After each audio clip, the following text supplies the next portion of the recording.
स्वामी विवेकानंद ने भारत में उस समय अवतार लिया जब यहाँ हिंदू धर्म के अस्तित्व पर संकट के बादल मंडरा रहे थे। पंडित पुरोहितों ने हिंदू धर्म को घोर आडंबरवादी और अंधविश्वासपूर्ण बना दिया था। ऐसे में स्वामी विवेकानंद ने हिंदू धर्म को एक पूर्ण पहचान प्रदान की। इसके पहले हिंदू धर्म विभिन्न छोटे छोटे संप्रदायों में बटा हुआ था। 30 वर्ष की आयु में स्वामी विवेकानंद ने शिकागो, अमेरिका में विश्व धर्म संसद में हिंदू धर्म का प्रतिनिधित्व किया और इसे सार्वभौमिक पहचान भी दिलवाई। गुरुदेव रविंद्रनाथ टैगोर ने एक बार कहा था, यदि आप भारत को जानना चाहते हैं तो विवेकानंद को पढ़िए, उनमें आप सब कुछ सकारात्मक ही पाएंगे, नकारात्मक कुछ भी नहीं। नमस्कार साथियों, यदि आप चैनल पर नए हैं तो कृपया सब्सक्राइब करें। आज के वीडियो में मैं आपको विवेकानंद के स्वयं के विषय में क्या विचार थे यही चर्चा करूंगी। जब मैं कलकत्ता में विद्यार्थी था तब मेरी प्रकृति धार्मिक थी। मैं अपने जीवन के उस काल में भी विवेचक था। मुझे केवल शब्दों से संतोष नहीं होता था। बाद में मैं श्री रामकृष्ण परमहंस से मिला। मैं उनके साथ बहुत समय तक रहा और मैंने उनके चरणों में अध्ययन किया। अपने पिता की मृत्यु के बाद मैं भारत में भ्रमण करने लगा और कलकत्ता में एक छोटा सा आश्रम आरंभ किया। अपनी यात्रा में मद्रास आया। मैंने यहाँ मैसूर के महाराजा और रामगढ़ के राजा से सहायता पाई। दुखी लोगों की सहायता करने में मैं विश्वास करता हूँ और दूसरों को बचाने के लिए मैं नरक तक जाने को भी तैयार हूँ। प्रत्येक व्यक्ति को अपना उद्धार स्वयं करना होगा, उसका कार्य उसी को करना होगा। मैं किसी से सहायता की भीख नहीं मांगता, न मैं किसी की दी हुई सहायता की उपेक्षा करता हूँ, न तो संसार में किसी से सहायता लेने का कोई अधिकार मुझको है। जिस किसी ने मेरी सहायता की है या जो कोई भविष्य में ऐसा करेगा, यह मुझ पर उसकी उदारता है, मेरा अधिकार नहीं, और इस प्रकार मैं उसका सतत आभारी हूँ। मात्र बातों से कुछ होने जाने का नहीं है। जिसके मन में साहस तथा हृदय में प्यार है वही मेरा साथी बने। मुझे और किसी की आवश्यकता नहीं है।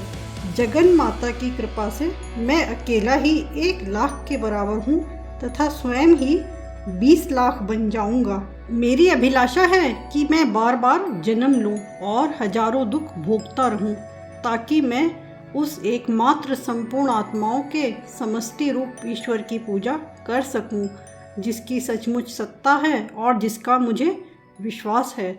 सबसे बढ़कर सभी जातियां और वर्णों के पापी तापी और दरिद्र रूपी ईश्वर ही मेरा विशेष उपास्य है। मेरे गुरुदेव ने जो कर्तव्य का बोझ मेरे कंधों पर छोड़ा है, उसे संपादन करने का मैं भरसक प्रयत्न कर रहा हूँ।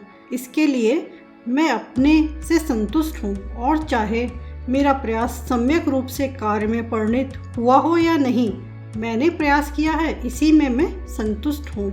मेरे बारे में सिर्फ इतना ही जान लेना कि मैं किसी के कथनानुसार नहीं चलूँगा। मेरे जीवन का क्या व्रत है यह मैं स्वयं जानता हूँ। किसी जाति विशेष के प्रति न मेरा तीव्र अनुराग है और न ही घोर विद्वेष। मैं जैसे भारत का हूँ वैसे ही समग्र जगत का भी हूँ। इस विषय को लेकर मनमानी बातें बनाना निरर्थक है। मैं उस भगवान या धर्म पर विश्वास नहीं करता जो न विधवाओं के आंसू पोंछ सकता है और न अनाथों के मुंह में एक टुकड़ा रोटी ही पहुंचा सकता है। किसी के धर्म सिद्धांत कितने ही उदात्त एवं उसका दर्शन कितना ही सुगठित क्यों न हो, जब तक वह कुछ ग्रंथों और मतों तक ही परिमित है, मैं उसे नहीं मानता। हमारी आंखें सामने हैं, पीछे नहीं। मैं ही एक व्यक्ति हूँ जिसने अपने देश के पक्ष में बोलने का साहस किया है और मैंने उन्हें ऐसे विचार प्रदान किए हैं जिनकी आशा हिंदुओं से वे स्वप्न में भी न रखते थे। यहाँ पर बहुत से मेरे विरोधी हैं, किंतु मैं तुम लोगों की तरह कायर कभी नहीं होऊंगा। यह लोक जीवन की बकवास और समाचार पत्र में होने वाली शोहरत, इनसे मुझे विरक्ति हो गई है। मैं हिमालय के एकांत में वापस जाने के लिए लालायित हूँ। संग बनाने की शक्ति मुझ में नहीं है। मेरी प्रकृति अध्ययन और ध्यान की तरफ ही झुकती है। मैं सोचता हूँ मैं बहुत कुछ कर चुका, अब मैं विश्राम करना चाहता हूँ और उनको थोड़ी बहुत शिक्षा देना चाहता हूँ जिन्हें मेरे गुरुदेव ने मुझे सौंपा है। ये थे विवेकानंद के स्वयं के विषय में विचार। साथियों, आज का वीडियो आपको कैसा लगा कमेंट सेक्शन में कमेंट करके ज़रूर बताएं और मेरे चैनल विविध छाया को सब्सक्राइब करें, वीडियो को लाइक और शेयर ज़रूर करें।